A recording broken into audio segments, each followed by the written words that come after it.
Hi guys, आप सभी लोगों का हमारे यूट्यूब चैनल स्टडी फ्लाइट में बहुत बहुत स्वागत है। दोस्तों, आज हम कक्षा 10 हिंदी का मॉडल पेपर लेकर के आए हैं। ठीक है ना, हिंदी कक्षा 10 का जो क्या है मॉडल पेपर लेकर के आए हैं। ठीक है ना, आपके सामने जो स्क्रीन बोर्ड पे दिख रहा है ना, ये हिंदी कक्षा 10 हिंदी का मॉडल पेपर है। ठीक है, इसको जो है स्वयं से बनाया गया है। ठीक है ना, ये हिंदी का मॉडल पेपर है और जो जो क्वेश्चन आपके बोर्ड एग्जाम है, ठीक है ना, बोर्ड एग्जाम की दृष्टि से इंपॉर्टेंट है, वही क्वेश्चन आज हम आप लोगों के सामने एक मॉडल पेपर के रूप में तैयार करके लाए हैं। ठीक है ना, तो आइए हम इस क्वेश्चन को एक एक करके हल कर लेते हैं। यदि आप हमारे चैनल में जो है नए तो चैनल को सब्सक्राइब कर लें। ठीक है ना, आइए एक एक क्वेश्चन को हल करते हैं। ठीक है ना, तो पहले इसको ध्यान से देखेंगे। जितने भी क्वेश्चन हैं इनको हम सभी कराएंगे। ठीक है ना, सभी को कराएंगे, कैसे लिखना है, कैसे क्या करना है, सभी को मतलब अच्छे तरीके से बताएंगे। ठीक है ना, तो प्लीज़ वीडियो को जो है अंत तक देखना। ठीक है, तो आइए देखते हैं पहला क्वेश्चन। पहले इसको पढ़ लेते हैं। क्या लिखे कि प्रारंभ के 15 मिनट, ध्यान से देखेंगे, प्रारंभ के 15 मिनट परीक्षार्थियों के लिए प्रश्न पत्र पढ़ने के लिए निर्धारित है। ठीक है ना, 15 मिनट आपको पढ़ने के लिए दे दिया जाएगा। ठीक है ना, अब आगे देखो क्या लिखा है। तो प्रश्न नंबर पहला क्या है देखेंगे। नोट नंबर पहला क्या है कि प्रश्न पत्र 2 खंडों में विभाजित है। कितने खंडों में? 2 खंडों में विभाजित है और खंड आ और खंड बा। ठीक है, खंड आ और खंड बा। अब आप जब जाएंगे एग्जाम बोर्ड में, आज जब परीक्षा देने जाएंगे तो उसमें भी आपको खंड आ बा सा मिल सकता है। ठीक है ना, तो सेम इसी प्रकार, ठीक है ना, सेम इसी प्रकार रहेगा। ठीक है, तो ध्यान से समझेंगे इसको। ठीक है, तो नोट नंबर 2 क्या है कि खंड आ में, ध्यान से देखेंगे, खंड आ में जो है 20 अंक के बहुविकल्पी हैं। ठीक है ना, 20 अंक के बहुविकल्पी हैं और क्या है, बहुविकल्पी प्रश्न दिए गए हैं उनको वो मतलब पांच क्या है, यानी कि 20 बहुविकल्पी प्रश्न दिए गए हैं। ठीक है ना, अब नोट नंबर तीसरा क्या है कि खंड आ के सभी प्रश्न, ठीक है ना, खंड आ के सभी प्रश्न केवल OMR फीट पर ही मान्य है। आपको OMR फीट दी जाएगी। वो जितने भी 20 ऑब्जेक्टिव क्वेश्चन दिए जाएंगे वो आपको किसमें सॉल्व करना है, केवल आपको OMR शीट पर ही लिखना है। ठीक है ना, अब हम ये भी इसका भी वीडियो बना देंगे कि OMR शीट पर कैसे क्वेश्चन को लिखना है, कैसे उसको भरा जाता है, कैसे क्या किया जाता है, हम सारी डिटेल्स आपको अगले वीडियो में जस्ट OMR शीट का हम बना के देंगे। ठीक है ना, तो आइए देखते हैं नोट नंबर चौथा क्या है कि खंड बा में, ठीक है, खंड बा में 80 अंक के वर्णनात्मक प्रश्न दिए गए हैं। ठीक है ना, वर्णनात्मक प्रश्न दिए गए हैं। खंड बा में 80 अंक के वर्णनात्मक प्रश्न दिए गए टोटल। ठीक है, 100 नंबर हो जाएगा। ठीक है, तो आइए देखते हैं। ठीक है, ध्यान से एक एक प्रश्न को हम हल करते हैं। ठीक है, देखिए पहला प्रश्न हमारा क्या है। पहला प्रश्न हमारा है कि आचार्य, देखो ध्यान से देखना, ठीक है ना, आचार्य रामचंद्र शुक्ल, ठीक है, ध्यान से देखेंगे, आचार्य रामचंद्र शुक्ल किस युग के लेखक हैं। ध्यान से देखेंगे, आचार्य रामचंद्र शुक्ल किस युग के लेखक हैं। तो ऑप्शन नंबर इसमें पहला क्या है, ऑप्शन नंबर पहला दिया गया कि शुक्ल युग के लेखक हैं, या फिर द्विवेदी युग के हैं, या फिर शुक्लोत्तर युग के हैं, या फिर भारतेंदु युग के हैं, या फिर भारतेंदु युग के हैं। ठीक है ना, यही चीज़ है। ठीक है ना, ध्यान से देखेंगे। ओके, तो इसमें ऑप्शन नंबर आपका कौन सा ही हो जाएगा। देखो हमने एक इसकी वीडियो बना चुके हैं, जितने भी मोस्ट इंपॉर्टेंट ऑब्जेक्टिव क्वेश्चन हैं, ठीक है, उसके वीडियो बना चुके हैं, ऑलरेडी हमने बना चुका है। ठीक है ना, और यदि आप साइंस, मैथ, इंग्लिश पढ़ना चाहते हैं तो आप हमारे चैनल के वीडियोज़ में जाकर के आप अपने इंपॉर्टेंट टॉपिक्स को क्या कर सकते हैं, क्लियर कर सकते हैं। ठीक है, अब आइए आगे देखते हैं कि प्रश्न नंबर हमारा पहला क्या है कि ध्यान से देखें कि आचार्य रामचंद्र शुक्ल किस युग के लेखक। ऑप्शन नंबर आपका इसमें कौन से हो जाएगा, ऑप्शन नंबर आपका आ, शुक्ल युग के लेखक हैं। किस युग के? शुक्ल युग के लेखक हैं। ठीक है ना, यहाँ पे या रहेगा। ठीक है, या शुक्ल युग के लेखक हैं। ठीक है, अब प्रश्न नंबर दूसरा देखते हैं कि कंकाल के लेखक हैं। ध्यान से देखेंगे, कंकाल के लेखक हैं कौन है, मुंशी प्रेमचंद्र हैं, या फिर जयशंकर प्रसाद, या फिर निराला जी, या फिर रामचंद्र शुक्ल। तो इन चारों ऑप्शनों में से कौन सा ऑप्शन सही हो जाएगा? ऑप्शन नंबर आपका बा एकदम करेक्ट हो जाएगा, जयशंकर प्रसाद द्वारा रचित कंकाल। ठीक है ना, इनके द्वारा जयशंकर प्रसाद द्वारा रचित रचना कंकाल है। ठीक है ना, आइए आगे देखते हैं। आगे क्या है, प्रश्न नंबर तीसरा क्या है कि हिंदी का प्रथम उपन्यास। ध्यान से देखेंगे कि हिंदी का प्रथम उपन्यास है। ऑप्शन आप क्या दिया गया है। ऑप्शन पहला कि परीक्षा गुरु है, कि गोदान है, कि अलग अलग वैतरणी है, या इनमें से कोई नहीं। तो ऑप्शन नंबर इसमें आपका पहला सही हो जाएगा, परीक्षा गुरु। हिंदी का प्रथम उपन्यास क्या है, परीक्षा गुरु है। ठीक है, अब आइए चौथा प्रश्न देखते हैं। चौथा प्रश्न हमारा क्या है कि त्रिवेणी किस विधा की रचना है। ध्यान से देखेंगे, त्रिवेणी किस विधा की रचना है। तो देखो यहाँ पे ऑप्शन नंबर पहला क्या है, निबंध है, या फिर नाटक, या फिर आलोचना, या फिर उपन्यास। इन चारों में से कोई नहीं है। यहाँ पे उपन्यास की जगह क्या होना चाहिए, काव्य, यानी कविता। ठीक है, यहाँ पे क्या होना चाहिए, काव्य। ठीक है ना, काव्य होना चाहिए। ठीक है ना, ध्यान से देखेंगे क्या होना चाहिए, काव्य, ठीक है ना, काव्य विधा की रचना है, ठीक है। ऑप्शन इसमें नहीं दिया गया लेकिन ऑप्शन हम लिखे दे रहे हैं, ठीक है ना। ऑप्शन नंबर क्या हो जाएगा, ऑप्शन नंबर इसमें हो जाएगा काव्य, ठीक है ना, काव्य सही हो जाएगा, ठीक है ना। उपन्यास की जगह यहाँ पे क्या होना चाहिए, काव्य होना चाहिए, ठीक है ना। तो त्रिवेणी किस विधा की रचना है, काव्य विधा की, ठीक है ना, काव्य विधा, ठीक है ना, काव्य संग्रह की रचना है, ठीक है।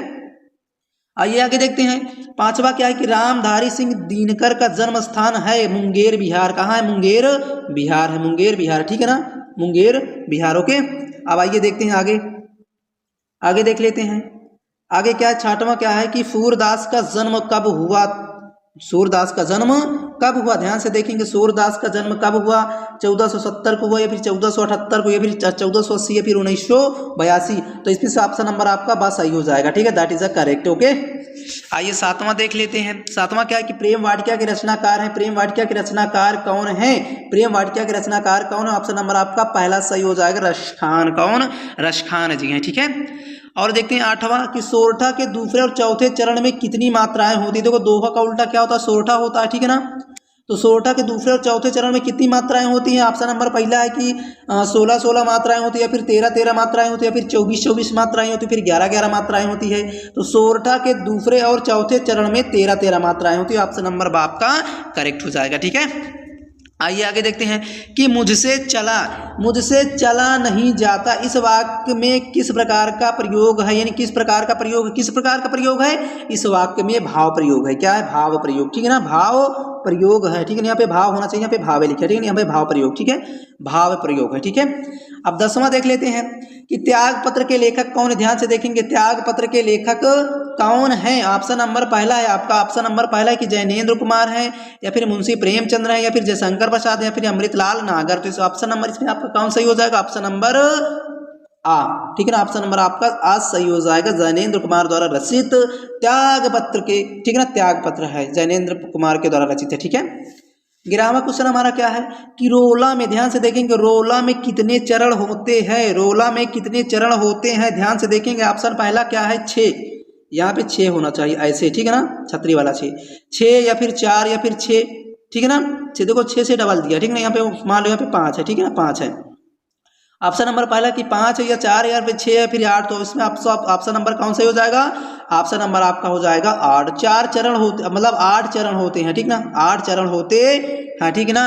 रोला में कितने चरण होते हैं, रोला में जो है 8 चरण होते हैं, ठीक है ना। अब आइए आगे देखते हैं, आगे 12वां क्वेश्चन देख लेते हैं। 12वां क्वेश्चन, ठीक है ना, 12वां क्वेश्चन क्या है कि रात का तत्सम होगा। रात का तत्सम, रात माने क्या होता है, रात माने होता है क्या, रात, यहाँ है ना, रात का मतलब रात होता है, ठीक है। रात का तत्सम होगा, ऑप्शन नंबर पहला कि रात्रि होगा, कि निशा होगा, कि दिन होगा, या इनमें से कोई नहीं। तो ऑप्शन नंबर इसमें आपका कौन सही हो जाएगा, ऑप्शन नंबर आपका आ, रात्रि होगा, ठीक ना, रात्रि, दैट इज अ करेक्ट, ठीक है।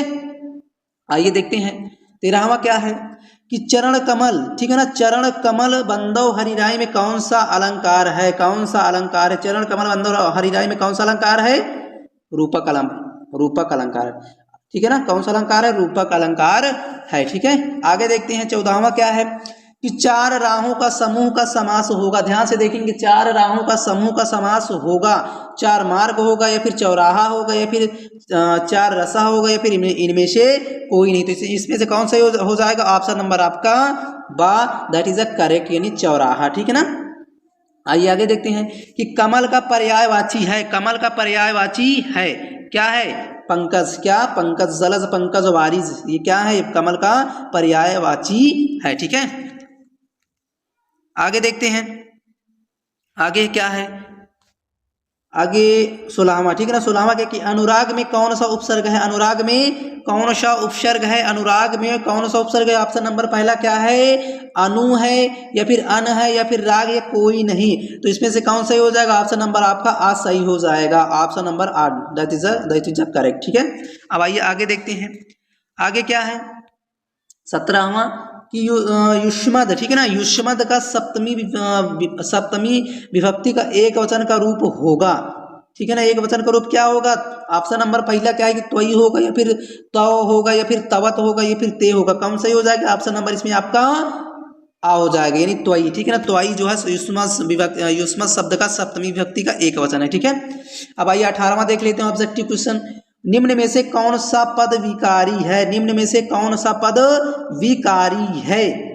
ऑप्शन नंबर पहला है संज्ञा है, या फिर सर्वनाम, या फिर विशेषण, या फिर उपर्युक्त सभी।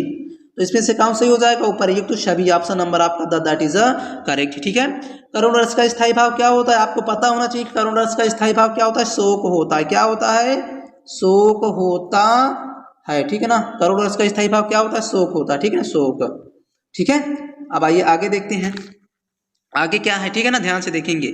आगे जो है देखो शोक, ठीक है ना। ऑप्शन नंबर इसमें क्या हो जाएगा, ऑप्शन नंबर आपका दैट इज अ करेक्ट, ठीक ना। ए अर्थात आ करेक्ट हो जाएगा, यानी आ सही हो जाएगा, ठीक है। आप देखो ध्यान से देखना, ठीक ना, ध्यान से, ठीक है। हाँ तो देखते हैं आगे क्या है कि वाक्य का वह भाग जो उद्देश्य के बारे में सूचना देता है वो क्या कहलाता है। ऑप्शन नंबर पहला क्या है कि विधेय है, या फिर विधेय यहाँ पे या होना चाहिए, ठीक है ना, विधेय, ओके, या पदक्रम, या फिर शब्द, या जिज्ञासा। तो ऑप्शन नंबर इसमें आपका कौन सही हो जाएगा, ऑप्शन नंबर आ विधेय, ठीक है। विधेय जो होता है वो उद्देश्य के बारे में सूचना देता है, ठीक है। अब आइए जो मेन टॉपिक आपका है खंड बा में, ठीक है ना,